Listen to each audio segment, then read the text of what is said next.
Hey, smart authors, welcome back to another episode of the Smart Author Podcast. Today I'm joined by Mike Capuzzi, and Mike is a really special guest. He has several books helping you write a short, helpful book.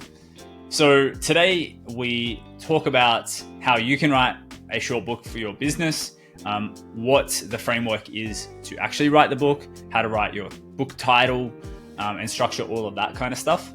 And then the most effective ways that you can go ahead and nurture your book readers so that they can become clients on the back end.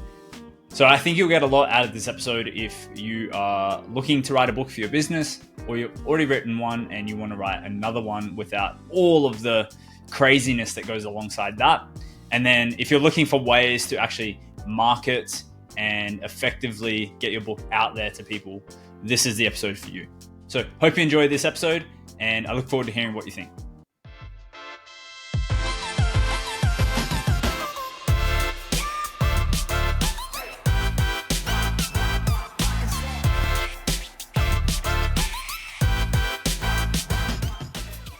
Hey, Mike, welcome to the show.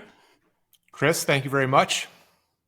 So Mike Capuzzi here is the master of writing short, helpful books, or shooks, as we'll call them for the rest of the episode. And he is a massive proponent of essentially writing a book that can be a lead generation asset for your business, and help you essentially create more authority with yourself, with your brand, give a lot of value, but also lead gen for your business so that you can actually make a lot more money on the back end of your book. So, Mike, I would love to know why short books over, longer books, books that can potentially have more information in them. Why do you recommend a shorter book? Well, Chris, again, thank you. And, there's definitely a time and place for a traditional 200-300 page book. I would venture to say for most business owner, entrepreneur, corporate leaders who want to write a book, it maybe not be what they're trying to do is spend months writing a 200 or 300 page book. Surely in this day and age, readers appreciate short, concise information. If they want to go deeper, if they want more, they'll go, they'll look for more or want more from you. But as a starting point, as a conversation starter, Chris, which a shook is about, a short, helpful book that is a conversation starter, I believe a book that takes about 60 to 90 minutes to read is the ideal sweet spot. It's long enough to look like a real book. It looks like a real book when it's on a bookshelf. It's long enough to create a conversation, allow the readers to get to know more about you, your style, your philosophies, whatever it might be. But it's short enough that they can jump on a plane. I'm not sure they're jumping on a plane in Perth and going to the other side of the country and being done, but that's probably longer than an hour. But they can jump on a plane in New York City, and by the time they land in Chicago, they're done the book. And that gives that reader a sense of accomplishment. But more importantly, if it's on something that they're interested in, now they can go further with that author with things like book funnels and stuff. So that's really why I think for a lot of business owners who want to have a book that's for lead gen or differentiation or authority, a short, helpful book is the ideal format. And shameless plug here, but I actually have been working with the clients since mid 2022, and he actually used your 100 book framework to write his book. And when I asked him what book should I use, he basically referenced yours and the magic of short books, which I own both. But essentially, we've actually marketed and given away tens of thousands of copies of his book. But more importantly, because his book is short, simple, and congruent with the back-end offer he has with his business, the conversion of people getting his book for free and becoming members of his community, his membership, we've actually got over 20,000 in MRR built up just from offering trials of that membership on the back because of the congruency. The book is short, helpful, sweet, to the point. The membership was basically that, and then expanded on everything else that those kind of people will need. So shameless plug there, Mike. But I just love the fact that a short, helpful book can be read so quickly because more and more today, I pick up a book and I'm like, oh man, I don't really feel like reading a full book. And I know that it's going to take probably a couple of weeks due to business. And I've got a year and a half old and my wife. And obviously, like, we need quality time together. And I don't really have a lot of time to read books. So the fact that a 60-minute or 90-minute read can be broken down into just a few days, I think that that's incredibly helpful. Yeah. And the thing, Chris, it's also so it's length is one aspect of this formula I've developed, but it's also about the structure of the book, literally from the front cover. So you said shameless plug. Well, you mentioned the magic of short books. Literally, Chris, from page 1 to the last page in the book, wherever that is, it is a very specific formula that I have developed after years of direct response marketing expertise, et cetera. So there's nothing that's done here by happenstance. It's all very strategic. It's still very readable, but it's really a recipe, a formula for creating, a short, helpful book. It's meant to be helpful, but from our point of view as the author, it's really about creating an action item for those interested readers who want more from you to take that next step. And a lot of book authors, nonfiction book authors, really mess that up. And you've been in the space for, like, the marketing direct response space for a number of years. Number of decades, Chris.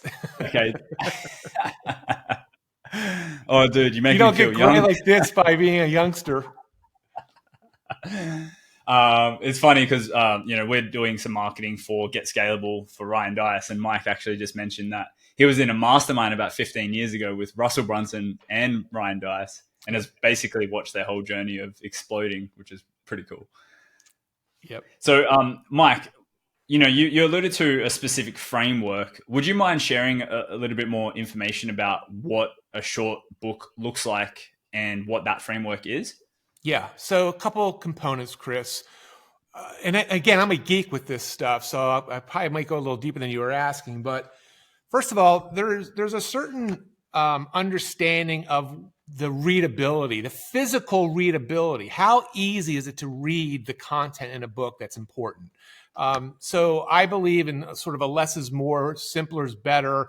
So everything from font choice, Chris, to line spacing. I mean, we surveyed. I have a pretty decent email list. Years ago, I surveyed them, gave them all kinds of examples to look at, and what we use in our shooks, it was the number one most readable format that people gave us feedback on. That's important because if something is hard to read, whether it's an ad, a book, whatever it might be, something online, then people aren't going to read it. If they can't read it physically because maybe it's for an older audience and the font's too small, they're not going to read it. So that's one component. But then there is the direct response principles that are embedded into the book. And I think there's a couple key things to share with your audience, Chris. One is knowing exactly who you're targeting with the book, right? Shooks are not meant for everybody. They're meant for a very specific audience. So for example, this is a client of ours. He's a hair restoration surgeon for men and women, but he wrote a shook, winning the game of male hair loss. This was, by the way, part of the funnel. And I don't know if you're an NFL fan here in the States, but he was a former NFL player, played with Joe Montana. Joe Montana wrote the foreword. But very targeted book, Chris, meant for men who are losing their hair, and he offers a pathway to help those men.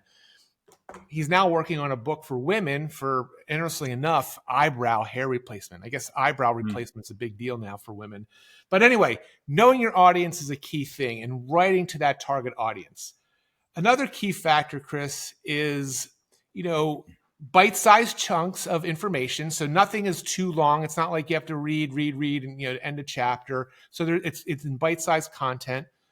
And then the other key thing I think is really critical is having pathways for readers who want more from you to take. So not every reader is going to want more from you, the author. So, okay, we don't worry about them. But there's two types of readers that we are very interested in. One is the reader who says, gosh, I want what Dr. John Frank has. I need to schedule a session with him. We call that the active pathway, and that gives that reader a direct pathway to how to get in contact with Dr. John Frank, for example, and schedule an initial consultation. The other reader that we are interested in are those readers that are, they want what he has. They're not quite sure. They're not ready to get on a phone or a Zoom meeting, but they want more from him. So we call that the passive call to action. And that allows them to opt in, stay connected with him, maybe get a gift from John, for example, again. And it's just a way to create that relationship. So when your books, for example, when a book's on Amazon, you don't know who those customers are. I didn't know you bought my books until today, right? I had no idea. The best we can do as an Amazon book author is to put opportunities in the book to go opt into my list. And then I might know that, Chris bought my book, for example. But anyway, that's some of the fundamentals of what makes a Shook a bit different than most business books. Yeah, and I am a huge proponent here. So basically, if we want them to connect with us further, something like a resources page where we can give them additional information to expand upon the book, or even bonus chapters, any kind of thing that expands upon the book and gives them a little bit more value. And then also making sure that we have some direct offers for those who are like, yes, I'm ready to get started and work with Mike. Yep. Awesome. And absolutely the power of knowing your audience, your niche or your niche, if you're in Australia, is crucial. And I think, if you're in business, you should know this or have this recognized already in general. And so writing your book obviously should just be a direct alignment to what you already know in your business. Yeah. And again, I think a lot of business book authors don't think about that. They don't really think about who is my ideal client, customer, student, member, whatever it is you have in your business. But if your goal is to attract more of them, you better be writing to that person and not trying to write to everybody. Yeah. And do you have any tips on like book titles and subtitles? Yeah, we typically, Chris, I like a 3-part formula. I like a pre-title, and that pre-title targets the audience. So like a Magic of Short Books, which all your listeners and viewers are going to get a free copy of, by the way. Discover a unique and different kind of book to attract your ideal customer, client, or patient. Then the title. And then actually in this one, I flipped it back. The subtitle has a guide for business owners, entrepreneurs, and corporate leaders on publishing a customer attraction book. I like that 3-part formula. I've got a couple other ones here. This is for an elder law attorney who helps people with dementia and Alzheimer's disease. For those caring with a loved one with Alzheimer's, I'm showing it and not showing it on the screen. For those caring, Alzheimer's, you're not alone living as an Alzheimer caregiver. So I like that 3-part formula. Not every one of our, sorry, I was like holding it and thought I was showing it, but it'll be in the full video. Not all of our covers or titles are on that 3-part formula, but I do like that 3-part formula. I also, it really depends, Chris. I tend to like brevity, the magic of short books, the 100-page book, something that's instantly identifiable that someone says, I want that. Now, there are some folks think, well, a longer title is better. But I just think, especially if your book's on Amazon, your own Amazon behavior. You're just scrolling through, and a book that says the 100-page book, if you're looking for business books, the 100-page book, that's kind of intriguing. It doesn't force you to read the title to kind of get it. So I do appreciate brevity and really trying to, create something short and concise. Yeah. Yeah. And a big benefit, a big idea or a big benefit. Yeah. Good idea to hook them in kind of thing. It's like, why should I write a free book, or why should I have a free book or a short book or a 100-page book? Yeah, cool. Yep. Got it. So I know that you think that writing is probably the easiest part of of having a book or becoming an author. So what's that? What do you think the hardest part is? Yeah, I have a podcast, and I've said it ad nauseum. And a lot of people probably don't like the idea because when you're writing a book, it's not easy. It takes work, it takes effort, it takes energy. So it feels like you're really in the muck of it all. But truly, Chris, for it's not even a question. The harder part is when that book is done, is creating a consistent, persistent way of getting it in front of your target audience and getting them to say, yes, I want that book. And then getting and staying in touch with them to get them to that step, whatever that step is for you, in-person consultation, Zoom meeting, coming into your store, whatever it might be. You and I both know, because I know you work with a lot of authors, so many authors spend all this energy writing this great book and they don't even think about the marketing side of it. And then, the book comes out. Maybe if they've given some forethought, they have a launch or they do something to get the book out there. But that may be measured in just a couple days or maybe a few weeks. And then all of a sudden there's boxes of books or, they're just not, life has gotten in the way, business has gotten in the way, and they're on to something else, which is why I love book funnels, right? Book funnels are just out there working for you 24 hours a day, 7 days a week on the front end. But it doesn't mean it's not doing the same thing on the back end after someone has your book. Mm-hmm. So without a doubt, in my opinion, the consistent, persistent marketing and promotion of the book is the challenging part. Yeah. And I've actually got a thought process around like leveraged and controllable. So like when we think about how you get your book into the hands of ideal readers or customers, we've got the leveraged approach, we've got the unleveraged approach, and everything that you do or you have to go and do is not very leveraged. So you going and posting on your socials, or you going and doing speaking events, or you going and doing book signings and all that kind of jazz, podcast tours, not very leveraged, can be quite beneficial and effective, but ultimately that is a lot of energy and effort. The only real leveraged assets that I've seen that can help you market your book effectively is advertising. We can put $1 in today and we can expect X amount of book sales based on the money that we're spending, so long as the campaigns are performing. The other benefit to that is we have control. So, there's potentially some other ways that are leveraged, like getting ranked on Amazon and, having the organic feed promote your book and things like that, because you've got a good book, it's a bestseller, a lot of people buying it, leaving reviews and whatnot. But you don't have control over that. Something could change overnight. Something could change in Google's algorithm that basically bumps you to the bottom of the rankings. Whatever happens, you don't control that. But again, you can control leveraged ads and being able to run book funnels for yourself. So I think that everything that you just said there, marketing your book, it should be done with intent, with leverage, and with something that you can control consistently over time. Yeah, and I love your point of leverage. It's a word I use often, but when you said it that way, Chris, it makes a ton of sense. Because, that non-leverage stuff that you mentioned, it is part of an effective book launch or even author journey. You ought to be on podcast guesting. You do podcast guesting, whatever. But you're right.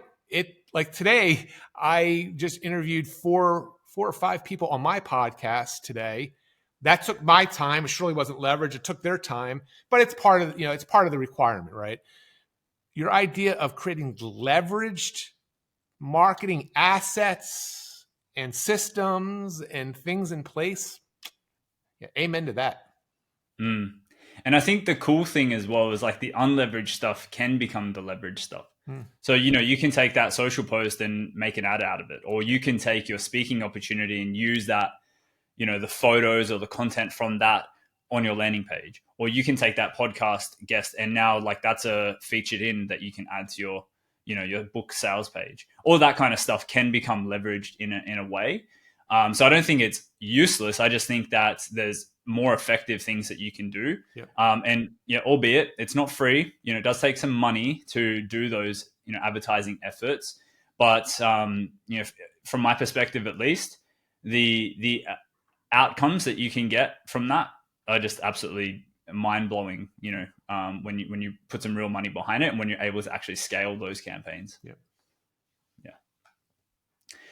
So, Mike, do you have a recommendation? I know we spoke about funnels, but like, can you go into funnels a little bit more and like how authors can leverage their book to make more money on the back end? Yeah. Well, and by the way, that's another really important part with when we talk about our shooks. It's never about making money by selling books, right? So that for you and I, that's like right. We don't want to think that way. You know better. The couple pennies you might make from Amazon or somewhere, that's not what we're talking about. It's always about for again looking at Dr. John Frank. He does $15,000 hair procedures. So if he gets a couple people a month doing that, it's a nice little part of his business. So it is always about the back end. I'm a huge fan. You and I were talking earlier about book funnels, and in my mind, Chris, book funnels are important for two main reasons. One, it's about finding people that ought to know about your book and that should have a copy of your book, right? Getting them into that funnel through advertising, through whatever it is, giving them a great reason to get that book right now.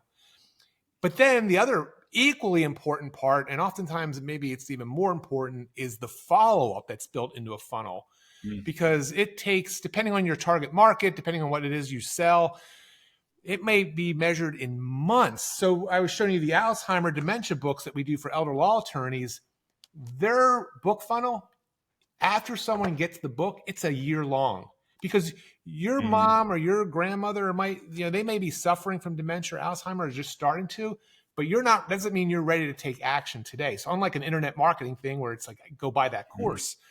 So in this case, it's a year-long funnel, Chris, after they get the book. And that requires, someone who's really skilled at copywriting to write good email copy, whatever it might be. But that to me is really the benefits of a book funnel. It's a smart way to get people to know about your book and get your book, but it's also the smart way to, have long-term follow-up to get people to take whatever action is outlined in the book. Yeah. And I was going to make an inappropriate statement, but if they saw the Alzheimer book, they might have forgotten about it already. So. Hey, well, we shouldn't even laugh at that because that really is. I mean, that is the reality. Listen, you don't even have to have Alzheimer's, Chris. You don't even have to have Alzheimer's, right? Everything that bombards us. I mean, by the time tomorrow rolls around, you're like, "Who did I interview yesterday, Mike? What was his name?" Don't worry, man. You're pretty unforgettable. So, and I love that. And I think when we say funnel, I think people think of like the technical pages that go on, a process. But the funnel it's so much more. It can be the follow up ads, it can be the follow up emails, it can be SMS, it can be calling, and anything that you can kind of do to continue that process of someone entering here and exiting here, if that makes sense. That direct process for you kind of wanting them to work with you on the next outcome. And so, definitely for me, I'm always about what's the next thing. How do we get them on a sales call? How do we get them to watch a webinar? All of that, that's basically the main goal for me at the end of my funnel. And then that basically starts a new funnel that leads towards back end for the client's business. So definitely in alignment here with everything you've said. Yeah. Well, and the other point, Chris, remember early on I said I kind of showed the first page and the last page of The Magic of Short Books and how it was strategic from the front cover to the back cover, right? A funnel is really no different, right? A funnel is a set of choreographed steps and all this different media, web pages, text messaging, emails, ads. That's really what a funnel is, unlike a traditional website. Because people have asked me, well, what's the difference between a book website and a book funnel? Well, a website's sort of like you can kind of go do what you want. A funnel Directory. is very, working with an expert like yourself, it's a very strategic A to Z pathway that you want to take people on. That's really the best pathway for what it is they're trying to achieve. 100%. Well, Mike, I think that this has been an absolutely fantastic conversation. Thank you for coming on to the show. Where can people find out more about you? Do you recommend that you've got a number of books? Do you recommend that they start with one? What do you think the next step should be? Well, with your permission, I'd like to give 3 books, 3 shooks, Chris, to your audience. So you mentioned the Magic Short Books. It's a great little book, great little short book. The whole book is there, and like you said, I've come across a lot of people who haven't worked with us, but have been complimentary and said, "Hey, I've read the book. It gave me the ideas to go write a book," and we're fine with that. So the magic of short books, the magic of working together, and then the magic of gratitude. This is a little gift book I created a couple years ago. So all 3 of those, Chris, we're going to give to your listeners for free. If they go to mikecapuzzi.com/magic, they can just let me know they heard me on your show, and we'll send them all 3 that they can read online for free. Awesome. That Magic of Short Books is a great one. The 100-page book is another one that's a little bit newer, and it's another a good resource. And they're also on Amazon, but you can get them free here. Okay, cool, awesome. Well, that'll definitely be linked up in the show notes, and of course your podcast as well. So if anyone wants all of the information around books, and I'm sure you've interviewed other experts in the industry like myself, to help people with successfully getting their book out there, writing their books, and so on. Yep, the Author Factor podcast. So we're up in our 4th year and 200 some odd episodes, and there's a lot of great information about hearing from real world nonfiction book authors and how they market and write their books. Awesome. Okay, cool. That'll definitely be linked up as well. Thank you. Well, thanks again, Mike. It's been an absolute pleasure to have you on. Chris, I appreciate it. And I look forward to seeing you on my show in a couple of weeks. Yeah, me too. Damn, what an awesome episode. If you enjoyed it, please consider subscribing on your podcast platform of choice so you get notified every single time a new episode releases. And if you're struggling with your book sales, head over to smartauthormedia.com/audit to get a free audit of your book sales, to see where we can help you bridge the gap between not many sales to a lot of sales. It's a free resource call that we have together where I give you some clear action steps that you can take to take your stuff from broken to selling. I'll see you over there. Thanks again for listening.